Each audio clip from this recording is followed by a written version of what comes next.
নমস্কার বন্ধুরা, আশা করছি তোমরা সবাই খুব ভালো আছো। তো আজকের আমি একটা চকলেট কেকের রেসিপি তোমাদের সাথে শেয়ার করব। আমি কিন্তু A to Z কিন্তু সব কিছুই কিন্তু ইনগ্রেডিয়েন্টস কতটা কী পরিমাপ সবই বলে দেবো এই ভিডিওতে। আশা করছি কেক বানাতে তোমাদের কোনো অসুবিধা হবে না। বাড়িতে কিন্তু তোমরা অনায়াসে কোনো বার্থডে বা অ্যানিভার্সারি উপলক্ষে কিন্তু এই কেকটা একবার ট্রাই করতে পারো। আর কেকটা দেখো, আমি কেটে দেখিয়ে দিচ্ছি কতটা সফট হয়েছে আর কতটা সুন্দর হতে পারে টেস্টটা। জাস্ট তোমরা একবার ইমাজিন করো। তো আমি তো বলেছিলাম এর আগে যে আমি একটা কেকের ক্লাসে জয়েন করেছি। তো চলো রেসিপি শুরু করছি। সবার প্রথমে একটা বোলের মধ্যে আমি নিয়ে নিয়েছি একটা ডিম। আমি এখানে 1/2 পাউন্ডের কেক বানাচ্ছি, সেই জন্য সমস্ত মেজারমেন্ট কাপ আমি যেগুলো ইউজ করেছি সবগুলোরই কিন্তু হাফ হাফ করে সমস্ত ইনগ্রিডিয়েন্টস নিয়ে নেব। তো এখানে দেখো, আমি ডিমটা নিয়ে নেওয়ার পর এখানে দেখো হাফ কাপেরও, যে মেজারমেন্ট কাপের হাফ কাপেরও হাফ কাপ নিয়েছি আমি গুঁড়ো চিনি। তো ডিমটার মধ্যে অল্প অল্প করে গুঁড়ো চিনি দিচ্ছি, দিয়ে আমি ভালো করে এটাকে ব্লেন্ড করে নিচ্ছি। চিনির সাথে ডিমটা খুব সুন্দর করে প্রথমে একবার ব্লেন্ড করে নিতে হবে, প্রায় 2 মিনিট ধরে, মিনিট 2 বা মিনিট 3 ধরে ডিমের সাথে চিনিটা ব্লেন্ড করে নিয়েছি। এবার আমি এর মধ্যে বাদবাকি উপকরণগুলো সেগুলো আমি অ্যাড করব। তো আমি এক এক করে বলে দিচ্ছি কী কী উপকরণ আমি লিখেও দিচ্ছি, বাট যদি তোমাদের কোনো অসুবিধা হয় তাহলে কিন্তু ডেসক্রিপশন থেকে অবশ্যই করে তোমরা একটু দেখে নেবে, কারণ ডিটেলসে ওখানে আমার সব ভিডিওতে কিন্তু ডিটেলসে সবটাই দেওয়া থাকে। এবার আমি এর মধ্যে দিয়ে দিচ্ছি 2 টেবিল চামচ পরিমাণ সাদা তেল, আর এবার দিয়ে দেব 1/4 কাপ, তারও হাফ দুধ, লিকুইড দুধ এখানে দিয়ে দিয়েছি। দুধটা কিন্তু জাল করে ঠান্ডা করে নেওয়া দুধ, মানে রুম টেম্পারেচারে।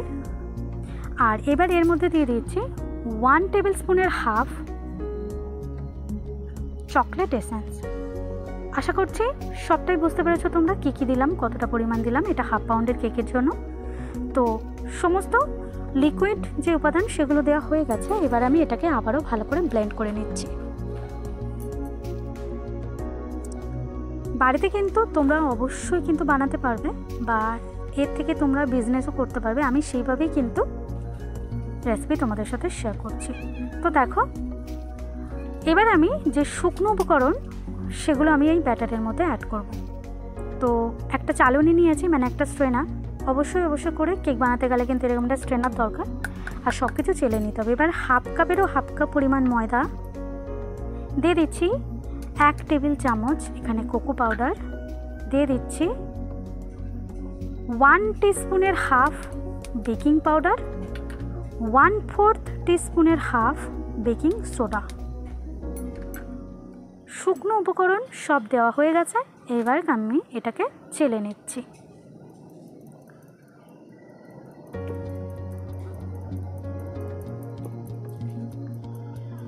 আমি কিন্তু এছাড়াও তোমাদের সাথে আরও নিত্য নতুন বিভিন্ন ফ্লেভারের কেক আমি শেয়ার করার চেষ্টা করব। আমি তোমাদেরকে বলেছিলাম আমি একটা নতুন কেকের ক্লাসে জয়েন করেছি, সেগুলো দেখে কিন্তু তোমরা অবশ্যই বাড়িতে বানাতে পারবে, আর চাইলে বিজনেসও করতে পারবে।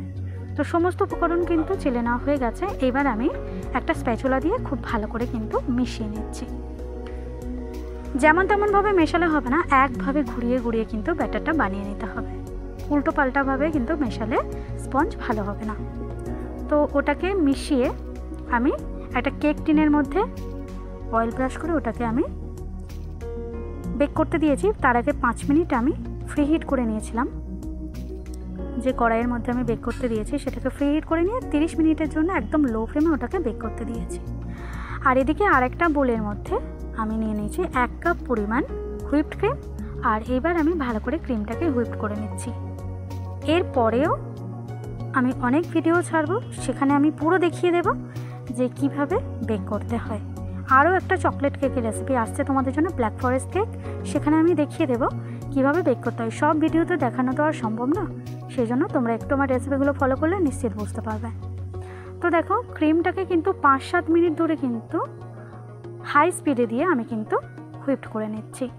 আর এমনভাবে ক্রিমটাকে হুইপড করতে হবে যাতে এই বোলটা উপর করলেও পড়ে যাবে না, আর খুব একটা টান ভাব আসবে কিন্তু ক্রিমের মধ্যে। তো দেখতেই পাচ্ছ কীরকম টান হয়ে গেছে, একদম পড়ছে না দেখো।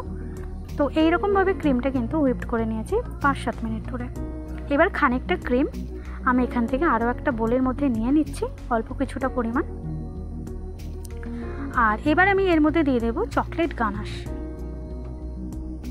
তো গানাশটা যে মোড়ের যে চকলেটগুলো হয়, যে সমস্ত কেকের দোকানগুলো আছে সেখানে তোমরা পেয়ে যাবে, সেই চকলেটের সাথে আমি লিকুইড দুধ অল্প করে দিয়ে গরম জলে বসিয়ে গানাশ তৈরি করে নিয়েছি। গানাশের জন্য আরও আমি, যদি তোমরা চাও কমেন্টে জানাতে পারো, আমি ভিডিও আপলোড করে দেব। আর রিলস থেকেও তোমরা অবশ্যই দেখে নিতে পারবে, আমি রিলসেও দিয়ে দেব। তো দেখো খুব ভালো করে গানাশটাকে ক্রিমের সাথে মিশিয়ে নিলাম। খানিকটা মতো গানাশ মিশিয়ে নিয়েছি, দেখো খুব সুন্দর একটা ক্রিমি কালার চলে এসেছে। এবার আমি স্পঞ্জটাকে তুলে নিচ্ছি। দেখো 30 মিনিট তুলে নেওয়া, মানে 30 মিনিট বেক করার পর তুলে আমি ঠান্ডা করে নিয়েছি। আর এবার একটু ছুরি দিয়ে কেটে কেটে আমি ভালো করে চারধার দিয়ে কেটে তুলে নিচ্ছি। তোমরা সবাই আমাকে প্লিজ একটু সাপোর্ট করো আমার এই চ্যানেলটাকে দাঁড় করানোর জন্য। আমি সত্যি বলতে কি, আমি অনেকটা স্ট্রাগল করছি আমি একটু নিজে স্বাবলম্বী হওয়ার জন্য। তোমরা প্লিজ আমাকে একটু সাপোর্ট করো। তো দেখো কেকটা তুলে নিয়েছে আর কতটা সফট হয়েছে দেখো। এবার আমি মাঝ বরাবর কিন্তু এই কেকটাকে দুভাগ করে নেব।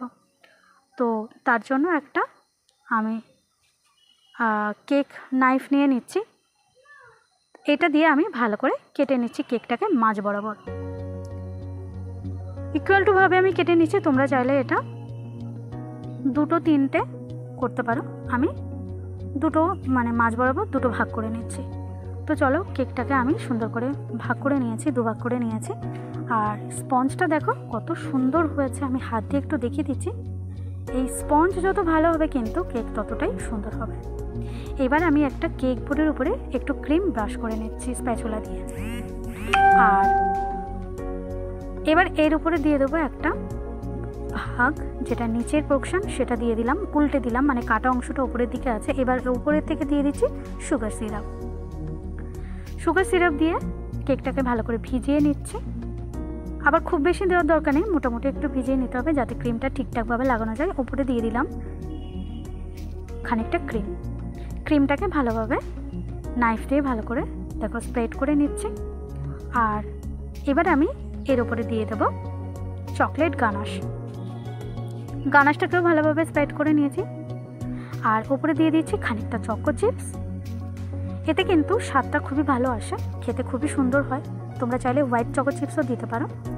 আর এবার ওপর থেকে দিয়ে দিচ্ছি আরও একটা লেয়ার স্পঞ্জের। তো ওপরে আরও একটা স্পঞ্জের লেয়ার দিয়ে দিয়েছি, দিয়ে আবারও আমি সুগার সিরাপ দিয়ে ভালো করে ভিজিয়ে দিচ্ছি। আর এবার আবারও ওপরে আমি ক্রিম দিয়ে দেবো। আর খুব ভালো করে কিন্তু এটাকে প্রথমে একটা পাতলা কোটিং করে নেব। সাইডগুলো তো ভালো করে ক্রিম দিয়ে দিয়ে আমি লক করে দিচ্ছি। আর এটাকে আমি আধা ঘন্টার জন্য কিন্তু ফ্রিজ আপ করবো, মানে ফ্রিজে দিয়ে দেবো। আর আধা ঘন্টা পর আবারও কিন্তু ক্রিম দিয়ে এটাকে আমি কোট করে নেব, মানে ফিনিশ করে নেব আর কি। তো সেটা আমি আর দেখাবো না, আমি এটা দেখিয়ে দিলাম তোমাদের প্রথম লেয়ারটা। আর এটাকে এবার আমি একটু ভালো করে দেখো বোর্ডটা একটু হয়ে গেছে, আমি একটু মুছে নিচ্ছি, ক্রিমগুলো লেগে গেছে। তো ভালো করে এরকম ক্রিমটা লাগিয়ে নেওয়ার পর প্রথম লেয়ারে আমি এটাকে মুছে নিচ্ছি বোর্ডটা। আর এটাকে আমি ফ্রিজে দিচ্ছি আধা ঘন্টা পরে দেখো আবারও একটা কোটিং করে নিয়েছি। আর এবার আমি একটা পাইপিং ব্যাগের মধ্যে আমি যে চকলেট গানাশ সেটা ভরে নিয়েছি, মুখটা হালকা একটু ছোট্ট করে কেটে নিয়েছি। নিয়ে এবার চারিদিকে প্রথমে গানাশটা দিয়ে দিলাম। আর এবার বাদবাকি গানাশটা কিন্তু আমি ওপরে দিয়ে দেবো। এইভাবে করলে কিন্তু চকলেটটা মানে গানাশটাকে স্প্রেড করতে কেকের উপরে খুবই সুবিধা হবে। তো ওপরে আমি আবারও একটু গানাশ দিয়ে দিয়েছি। আর এবার আমি কিন্তু একটা নাইফ দিয়ে খুব ভালো করে কিন্তু মানে বাটার নাইফ দিয়েছি, বাটার নাইফ দিয়ে আমি ভালো করে কিন্তু চকলেটটাকে স্প্রেড করে দিচ্ছি। আবার চারিদিকেও আমি চকলেটটা ভালো করে স্প্রেড করে দেব। আমার এই রেসিপি কিন্তু তোমাদের যদি ভালো লেগে থাকে তাহলে অবশ্যই একটা কমেন্ট করবে, আর পারলে একটা ছোট্ট করে লাইক করে দেবে। আর যদি কোনো রিকোয়েস্টেড ভিডিও থাকে তাহলে অবশ্যই কমেন্টে এসে জানাতে পারবে, আমি সেখান থেকে চেষ্টা করব তোমাদের পছন্দ মতো ভিডিও দেওয়ার। তো দেখো ওপরে চকলেট দেওয়া হয়ে গেছে, সব শেষে আমি ওপরে দিয়ে দিচ্ছি একটু চকো চিপস আর দিয়ে দেবো সুগার বলস। এতে কিন্তু ডেকোরেশনটা খুবই ভালো লাগে দেখতে। আর সুগার বলসটা দিলে সুন্দর একটা লুক আসে কেকের উপরটা। তো চলো এইভাবে আমি এই বার্থডে কেকটা আমি তৈরি করে নিয়েছিলাম। আশা করছি আমার এই রেসিপি তোমাদের সবার খুব ভালো লেগেছে। ভালো লাগলে অবশ্যই করে বাড়িতে একবার ট্রাই করতে পারো। বাচ্চাদের জন্য কিন্তু একবার ট্রাই করতে পারো বাড়িতে। একদম ফ্রেশভাবে কিন্তু এগুলো বানানো যায়। ইনস্ট্যান্ট বানিয়ে কিন্তু বাচ্চাদেরকে দেওয়া যায় বা বাচ্চাদেরকে সারপ্রাইজ দিতে পারো। তো চলো আজ এই পর্যন্তই বন্ধুরা, আবারও দেখা হবে এরকম আরও অনেক কেকের রেসিপি বা অন্যান্য আরও রান্নার অনেক ভিডিও নিয়ে। ততক্ষণ পর্যন্ত কিন্তু সবাই খুব ভালো থাকবে। আর প্লিজ তোমরা যদি আমার চ্যানেলে নতুন হয়ে থাকো, আমার চ্যানেলটাকে সাবস্ক্রাইব করে একটু আমাকে সাপোর্ট করবে। তো চলো আজ এই পর্যন্ত, সবাইকে টাটা। আবারও দেখা হচ্ছে আরও নতুন একটা রেসিপি নিয়ে।